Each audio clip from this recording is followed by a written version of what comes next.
Welcome towards session 8. In this session, we see some more problems on midpoint formula, centroid formula and section formula. This is the first problem. If the points A 30P, B -1 Q3, C -330 are collinear, then find the ratio in which point C divides line segment AB, and then also the values of P and Q. Okay, so 3 points are given. We are in vector. Let A bar write position vectors 3i plus 0j plus pk, B bar minus I plus q times j plus 3k, C bar minus 3i plus 3j plus 0k. हे काय आहेत? Position vectors of collinear points. हे point कसे आहेत? Collinear आहेत. तर कोण divide करतो? सी. मग let C with position vector C bar divides segment A B in the ratio say k:1 for simplicity. k घेतला पाहिजे असं काही नाही, m घेतला तरी चालतो. and therefore by section formula हा तुमचा a आहे, हा b आहे, हा कोणत्या रेशिओमध्ये डिवाइड करतो. and therefore by section formula c बरोबर k b bar plus 1 into a bar upon k plus 1. Am I correct? Okay, putting the values. What is C bar? Minus 3i plus 3j plus 0k equal to k into B bar. B bar ला k नहीं होना, minus k I plus k into q j plus 3k into k cap. हा k वेगळा, तो k वेगळा, B k plus 1 into A bar 3i plus 0j plus p k. I j k unit vectors आहेत upon K plus 1. Am I correct? Right साईडचं simplification करा. I minus K plus 3 which is equal to minus K plus 3 into I cap plus K q plus 0 into j cap plus 3k plus P, 3k plus P into K cap whole upon K plus 1. Okay, by cross multiplication या K plus 1 ने लेफ्टला घेऊन जा. And therefore or which is equal to, and therefore काय आलं तुमचं? Minus 3i plus 3j plus 0k equal to minus K plus 3 upon K plus 1 into I cap plus K Q upon k plus 1 j cap plus 3k plus p upon k plus 1 k cap. By equality काय concept आहे? Equality. Coefficient of i equal to coefficient of i minus k plus 3 upon k plus 1. पहिल्याबरोबर पहिला घ्या, याच्यावरनं cross multiplication करा. बघा, minus 3k minus 3ने याला गुणलं equal to minus K plus 3. Am I correct? Up till any problem? Okay, इथपर्यंत काही शंका? विच इज इक्वल टू हा -3k इकडे जाऊ द्या, हा k तिकडे जाऊ द्या, म्हणजेच काय मिळेल तुम्हाला, हा -k तिकडे गेला तर -2k = 6, म्हणजेच k ची किंमत किती मिळाली, 6/-2 -3, k मिळाला -3. याचाच अर्थ काय आहे, याचाच अर्थ आहे also y coordinate 3 = kq/k+1. Okay, k ची किंमत टाकून द्या. याचा अर्थ काय झाला, या पहिल्याचा अर्थ equating y coordinate by equality. याचा पहिला क्वेश्चनचा तुम्हाला आन्सर मिळाला, C divides AB in the ratio k:1. k negative आला म्हणजेच 3:1 एक्सटर्नली. निगेटिव्ह काय सांगतो, निगेटिव्ह बाहेरून डिव्हाइड करतो. ओके, मग आता k ची किंमत याच्यात टाकून द्या. अँड आल्सो y कोऑर्डिनेट जर इक्वेट केला तर काय होईल, 3 = kq/k+1 गिव्ज यू 3 = k ची किंमत -3q/-3+1 म्हणजेच किती होईल बघा, -3+1 -2 तिकडे गेला, -6 = -3q. याचाच अर्थ q ची किंमत किती आली बघा, 2 आली. q ची किंमत 2 आली. तिसरा coordinate and z coordinate 0k बरोबर 3k + p/k+1. टाका किंमत. 0 = k ची किंमत आहे -3, 3 × -3 -9 + p/-3+1 -2. हा तिकडे जाऊ द्या, म्हणजे 0 = -9 + p, म्हणजेच p ची किंमत किती आली, 9 आली. आणि असा हा प्रॉब्लेम. सिम्पल, फक्त इक्वॅलिटीचा कन्सेप्ट वापरला आणि तुमचा ॲन्सर आपोआप आला. हा सेक्शन फॉर्म्युल्यावरचा problem. Okay, next problem. Find the centroid of a tetrahedron with vertices k 5 - 70, L 153, M 4 - 63 and N 6 - 42. Okay, we know the formula. पहिल्यांदा आपण काय घेणार, पोझिशन वेक्टर घ्या. लेट k बार, k चा position vector 5i - 7j + 0k, L bar i + 5j + 3k, M bar 4i - 6j + 3k and N bar 6i - 4j + 2k. हे काय आहेत, position vectors of vertices of tetrahedron. Prism सारखी figure. Okay, ज्याचा base triangular असतो तो. And therefore सेंट्रॉइडचा formula घेतलाय आपण. Centroid of tetrahedron = जेवढे व्हर्टेसेस असतील k बार + L बार + M बार + N बार अपॉन 4.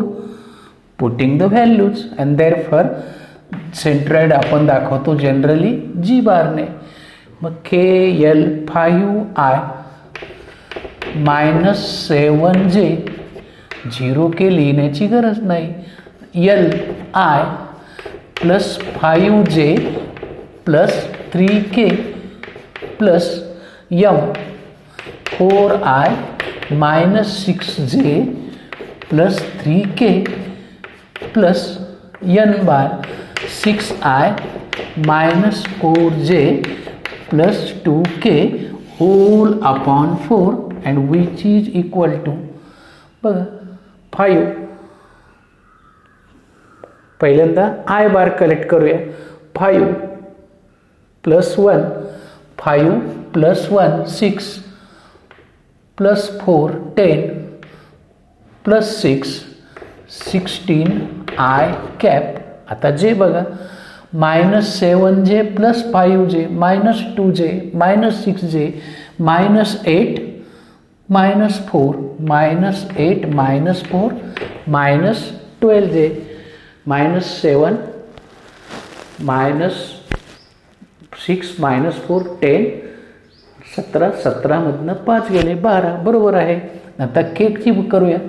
इथं के नाहीच आहे, इथं आहे 3 प्लस 3 6 प्लस 2 8k अपॉन 4. 4ने प्रत्येकाला डिवाइड करा. 16 अपॉन 4 4 12 अपॉन 4 3 8 अपॉन 4 2k. आणि हा झाला तुमचा सेंट्रॉइड.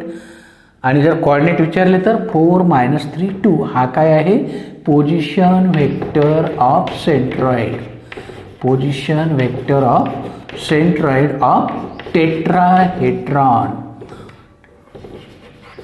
हा टेट्राहेड्रॉनचा फॉर्म्युला. संपला problem. Okay.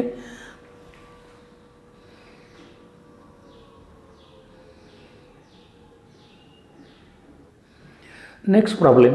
If A bar, B bar, C bar are position vectors of points A, B, C respectively, and one relation is given 5A bar minus 3B bar minus 2C bar equal to 0, then find the ratio in which C divides line segment BA. BA. Okay. मग आता कोण divide करणार आहे? C divide. पहिल्यांदा दिलेलं relation पुन्हा घ्या. ही linear combination 5 -3 -2 these are the numbers. हे दिलेलं आहे. ओके. कोण डिवाइड करणार आहे? सी डिवाइड करणार आहे. मग सीची टर्म एका बाजूला घ्या. जो डिवाइड करतो त्याचा पोझिशन वेक्टर आपण शोधतो 2c. Then we can written as 5a bar -3b bar upon 2 equal to c bar. This 2 can be also written as c bar equal to 5a bar minus 3b bar upon 5 - 3. Okay. And therefore by external division formula याची तुलना याच्याशी करा. mb bar minus na bar upon m minus n. पण आता काय होतं आहे बघा. therefore c divides BA in the ratio BA. मग BA चा रेशिओ कसा घ्यायचा? A चा कोएफिशियंट A बारचा कोएफिशियंट ॲज टू B बारचा कोएफिशियंट नंतरचा ॲज टू अगोदरचा. मग A चा कोएफिशियंट किती आहे? 5 ॲज टू B चा 3. नसेल तर बघा हा A B आहे, हा A आहे, इकडे 5a bar 3b bar 5 as to 3 externally. कशी पद्धत आहे बघा. जो डिवाइड करतो त्याचा तो बघायचा, नंतरच्या पोझिशन वेक्टरचा कोएफिशियंट ॲज टू प्रिव्हियसचा कोएफिशियंट. तो तुमचा रेशिओ असतो. निगेटिव्ह आहे म्हणून एक्सटर्नली. आणि संपला तुमचा प्रॉब्लेम. 1 किंवा 2 मार्काला असा प्रॉब्लेम येऊ शकतो. Next problem. If two vertices of a triangle are A 3 1 4 B -4 5 -3 and centroid of a triangle is G -1 2 1, find the coordinates of third vertex of a triangle. 3 part दिलेला आहे, एक विचारलेला आहे. त्यांचे पोझिशन वेक्टर मानून घेऊ. मग लेट जे दिले त्यांचे A बार काय आहे? 3i plus j plus 4k. B bar, yes, B bar is -4i plus 5j minus 3k, and C bar G bar तुम्हाला दिलेला आहे centroid minus i plus 2j plus k be position vectors of given points A, B and G respectively. राहिला प्रश्न third वर्टेक्सचा. Let C bar be position vector of third vertex C. आता तुम्हाला काय दिलेलं आहे? सेंट्रॉइड दिलेला आहे. देअरफॉर बाय सेंट्रॉइड फॉर्म्युला काय आहे? Centroid formula G bar equal to ट्रायंगलचा सेंट्रॉइड आहे A bar plus B bar plus C bar upon 3. टाका किमती. G bar is minus i plus 2j plus k equal to G बारची किंमत टाकली. A bar 3i plus j plus 4k plus B bar minus 4i plus 5j minus 3k plus C bar upon 3. 3 goes to that side. हा 3 तिकडे जाऊ द्या, multiple होईल. म्हणजेच काय होईल? Minus 3i plus 3 into 2 6j plus 3 into k 3k equal to. Am I correct? Am I correct? Which is equal to. Addition केली तिन्ही वेक्टरची. हा प्लस सी बार आहे. I 3i minus 4i minus i j plus 5j 6j 4k minus 3k k. Am I correct? हा vector plus C bar and therefore C बारची किंमत हा पण शिफ्ट करा. Minus 3i plus 6j plus 3k. हा तिकडे गेल्यावर sine change होतील. प्लस आय हा प्लस आहे. मायनस 6j हा ही प्लस आहे. मायनस के तिकडे गेला, त्यांचे साईन चेंज झाले आणि म्हणून सी बार पोझिशन वेक्टर काय मिळाला? Minus 3i plus I minus 2i 6j minus 6j 0j 3k minus k 2k and therefore हा काय झाला? तुमचा पोझिशन वेक्टर झाला. कुणाचा? सीचा. आपल्याला काय विचारलं आहे? Third vertex. मग therefore coordinates of C are काय आले? Minus 2 coefficient of i comma coefficient of j comma coefficient of k and which is your required answer. संपला तुमचा problem. Next problem. D and E divide sides BC and CA of triangle ABC in the ratio 2:3. Find the position vector of point of intersection of AD and BE and the ratio in which this point divides AD and BE. Reading केल्यानंतर काहीच कळत नाही, बरोबर की नाही? Just draw the figure. What happens? C हा तुमचा any triangle आहे. A, B, C. This is a triangle.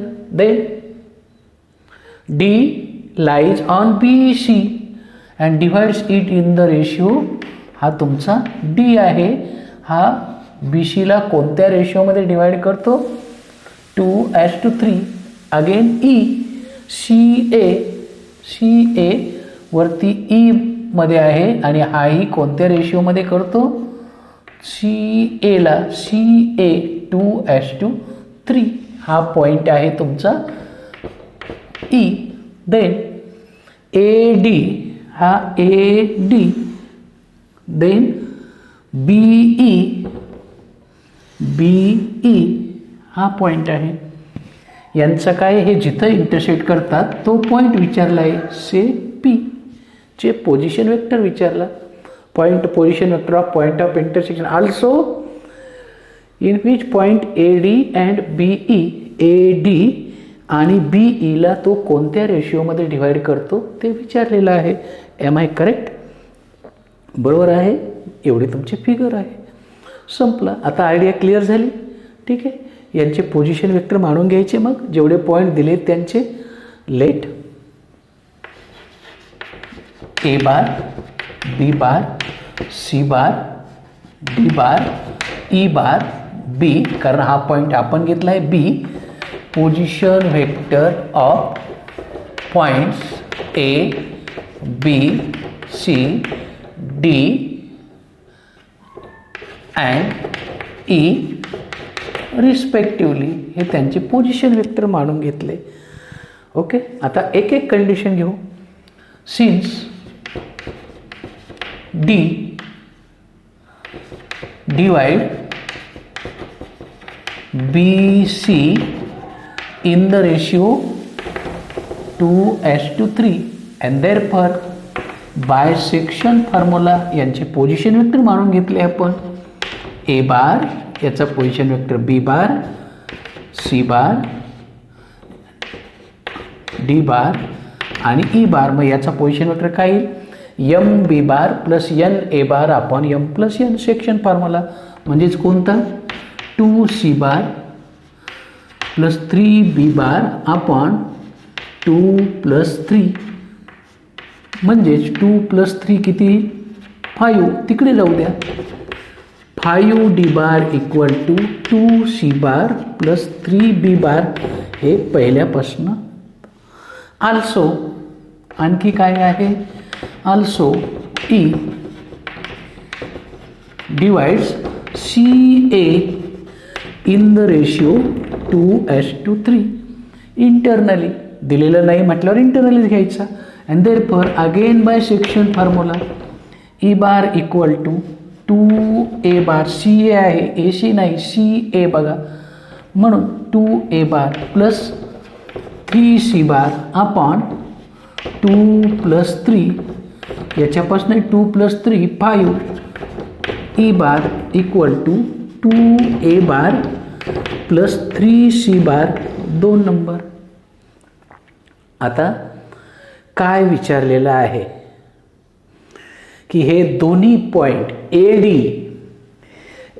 D आणि बीई एकमेकांना जिथं इंटरसेक्ट करतात त्याचा पोझिशन वेक्टर विचारला आहे. आणि मग रेशिओ, हा रेशिओ आणि हा रेशिओ दोन्ही विचारलेले आहेत. ओके. At a time. आता ए डी आणि बीई मध्ये सी आहे का? नाही. मग सगळ्यात सिम्पल कन्सेप्ट हे जर तुम्हाला कळत असेल तर आपल्या ॲन्सरमध्ये सी नाही. मग आपण काय करणार? Eliminate C bar from 1 and 2. मग सी बारचे कोइफिशियंट सारखे करूया. इथं 2 आहे तर इथं 3 आहे. मग काय करू? 5D बार पहिल्यांदा ते इक्वेशन घ्या equal to 2C bar plus 3B bar. दुसरं equation 5E bar equal to 3C bar plus 2A bar. मग कोइफिशियंट सारखे करायचे असेल तर याला 3 ने मल्टिपल करावं लागेल, याला 2 ने मल्टिपल करावं लागेल, याला 3 ने मल्टिपल केल्यावर काय होईल? 5 3 15D bar equal to 6C bar plus 9B bar. इकडे 2 ने गुणल्यावर 10E बार इक्वल टू 2 ने गुणल्यावर 6C बार प्लस 4A बार. दोघांची काय करा? सबट्रॅक्शन करा. सी बार कॅन्सल होईल. काय राहील? काय राहील?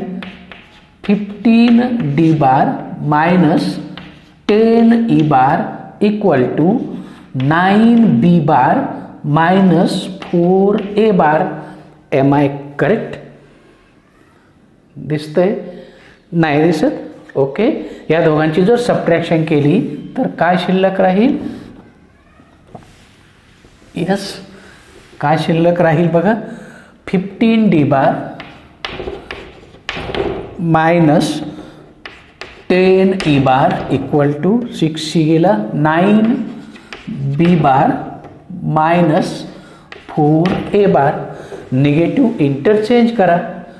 इकडचा म्हणजेच काय होईल 15d bar plus 4a bar equal to 9b bar plus 10e bar. बघा याचा 15 प्लस 4 19, 10 प्लस 9 19, याचाच अर्थ सेम नंबर आहे. Section formula. मग सारख्या नंबरने 15 आणि 4 15 plus 4 is same as 9b bar plus 10c bar upon 9 plus 10 same number आहे 19च येतं आणि हाच आहे तुमचा p बार. हा काय आहे तुमचा position vector of point, position vector of point of division of AD and BE. आणि दुसरा आन्सर लगेच मिळालं. अँड इट म्हणजे तो point divides AD in the ratio AD, D चा कोएफिशियंट ॲज टू A चा coefficient 4 and BE in the ratio BE E चा coefficient 10 as to 9 internally. दोघांनाही कसा डिव्हाइड करतो इंटरनली डिव्हाइड करतो. आणि असा हा सिम्पलचा प्रॉब्लेम. काहीच नाही, जो नाही त्याच्यात तेवढा फक्त डिलीट केला, संपला प्रॉब्लेम. ओके. अशा प्रकारचे आणखी काही प्रॉब्लेम आपण पुढच्या सेशनमध्ये बघू.